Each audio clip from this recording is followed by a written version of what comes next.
Assalamualaikum warahmatullahi wabarakatuh. Selamat siang anak-anak. Baik, sekarang pada pertemuan kali ini Ibu akan membahas materi tentang mengidentifikasi makna puisi. Pada pertemuan sebelumnya kita sudah membahas materi tentang teks negosiasi, teks deskripsi.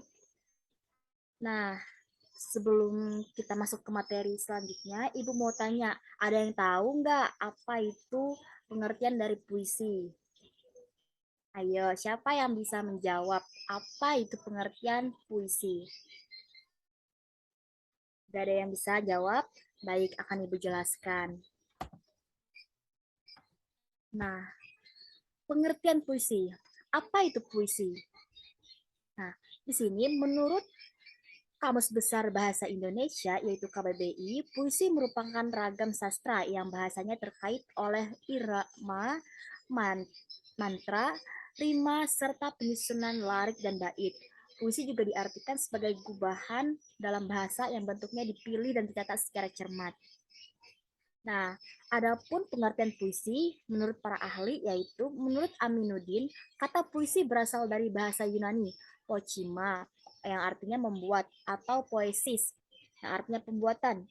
Puisi diartikan membuat dan pembuatan karena lewat puisi, pada dasarnya seseorang telah menciptakan suatu dunia tersendiri yang mungkin berisi pesan atau gambaran suasana-suasana tertentu, baik fisik maupun batinnya. Nah, sekarang anak-anak sudah pada tahu kan apa itu pengertian dari puisi. Nah, siapa di sini yang belum paham? Bagus. Sekarang kalian sudah paham semua apa itu puisi dan apa itu pengertian dari puisi. Untuk sampai di sini apakah ada pertanyaan? Oh, baik. Kalau tidak ada pertanyaan, akan Ibu lanjutkan ke pembahasan berikutnya. Nah, puisi terbagi menjadi beberapa jenis puisi. Yang pertama yaitu ada puisi lama. Nah, puisi lama ini adalah jenis puisi yang terikat oleh berbagai peraturan seperti banyaknya baris tiap bait dan banyaknya suku kata tiap baris. Adapun puisi yang termasuk ke dalam puisi lama adalah mantra, pantun berikat, talibun, pantun kilat atau karmina, gurindam, dan syair. Jenis puisi yang kedua yaitu ada puisi baru. Nah, puisi baru justru tidak terikat lagi oleh beberapa aturan, sehingga bentuknya lebih bebas dalam segi jumlah baris, suku kata, ataupun rima. Contohnya dari puisi baru yaitu contoh jenis puisi baru diantaranya satir, puisi kritik, sosial, ode, elegi, serenada, dan masih banyak lagi untuk jenis-jenis puisi baru. Nah, sampai di sini, apakah ada pertanyaan tentang jenis-jenis puisi? Baik, kalau tidak ada pertanyaan, Ibu akan lanjutkan ke tahap berikutnya, yaitu ciri-ciri puisi. Nah, ciri-ciri puisi terbagi menjadi dua, yaitu ada ciri puisi lama dan ciri puisi modern. Pertama-tama, Ibu akan membahas dulu nih tentang ciri puisi lama. Ciri puisi lama secara umum terbagi menjadi tiga bagian. Yang pertama yaitu penulisannya terdiri dari bait yang di dalamnya berisi baris-baris.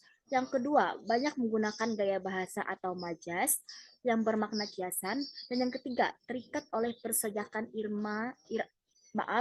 persejakan rima dan irama. Terus, yang kedua, ciri puisi modern. Yang pertama yaitu nama pengarangnya diketahui. Kedua, mempunyai bentuk yang rapi atau simetris dan persejakan akhir yang teratur. Dan yang ketiga, gaya bahasanya yang berubah-ubah. Dan yang keempat, tiap barisnya terdiri dari 4 sampai 5 suku kata. Selanjutnya yaitu unsur-unsur puisi. Nah, di sini apakah ada yang sudah tahu apa saja unsur-unsur puisi? Apakah ada yang tahu anak-anak? Ya, benar sekali. Salah satunya yaitu ada unsur intrinsik. Nah, unsur intrinsik ini terbagi lagi menjadi beberapa bagian. Yang pertama yaitu ada diksi, imajinasi, gaya bahasa, bunyi, rima, ritme, tema. Nah, sekarang Ibu akan jabarkan satu persatu tentang bagian-bagian dari unsur intrinsik ini. Yang pertama yaitu ada diksi. Diksi merupakan pilihan kata yang dapat membangun puisi secara keseluruhan melalui kedudukan kata di tengah konteks kata lainnya. Dan yang kedua yaitu ada imajinasi, daya bayang dalam penggunaan kata-kata puisi yang dapat menimbulkan imajinasi visual, taktik maupun auditif. Dan yang ketiga yaitu ada gaya bahasa atau biasa disebut dengan majas. Bahasa yang dipakai untuk menggambarkan sesuatu dengan cara yang tidak biasa, melalui atau kata-kata yang sifatnya kiasan atau figuratif.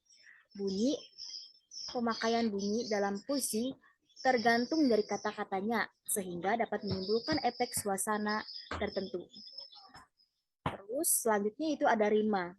Rima ini merupakan persamaan atau perulangan bunyi yang tujuannya untuk menimbulkan efek keindahan dalam puisi. Nah, yang terakhir yaitu ada tema. Tema atau gagasan pokok dalam puisi yang ingin disampaikan oleh pengarang. Nah, jadi dapat kita simpulkan bahwa unsur intrinsik dari puisi ini terbagi menjadi beberapa bagian lagi.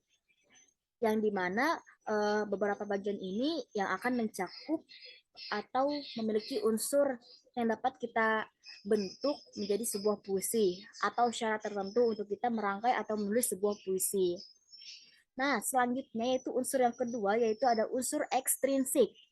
Nah, unsur ekstrinsik ini juga terbagi menjadi beberapa bagian. Yang pertama yaitu ada aspek historis. Nah, aspek historis ini yaitu merupakan sejarah yang terkandung dalam puisi. Dan yang kedua itu ada aspek psikologis. Nah, aspek psikologis ini biasanya aspek yang berhubungan dengan kejiwaan pengarangnya dalam puisi. Dan yang ketiga yaitu ada aspek filsafat. Nah, teori yang mendasar dalam pikiran suatu puisi. Dan yang keempat yaitu aspek religius. Nah, aspek religius ini mengacu pada tema yang diangkat dalam puisi. Nah, baik. Cukup. Nah, baik. Sekarang materi yang Ibu sampaikan sudah selesai. Yang seperti kalian ketahui, kita sudah belajar apa itu tentang pengertian puisi, ciri puisi, unsur puisi. Nah, jadi Ibu harap untuk tugas berikutnya, kalian membuat sebuah puisi yang bertemakan bebas saja, bebas kalian buat satu puisi bebas, tapi berdasarkan unsur-unsur yang telah Ibu sampaikan tadi. Nah, untuk deadline-nya dikumpul minggu depan melalui GCR. Nah, untuk pertemuan kita kali ini, Ibu cukupkan sampai di sini. Jika ada pertanyaan, silahkan bertanya dulu terlebih sebelum Ibu menutup pertemuan kita kali ini. Apakah ada yang ingin dipertanyakan anak-anak? Baik, jika tidak ada pertanyaan, Ibu cukupkan pertemuan kita kali ini. Wabillahi taufiq wal hidayah. Wassalamualaikum warahmatullahi wabarakatuh. Selamat siang anak-anak.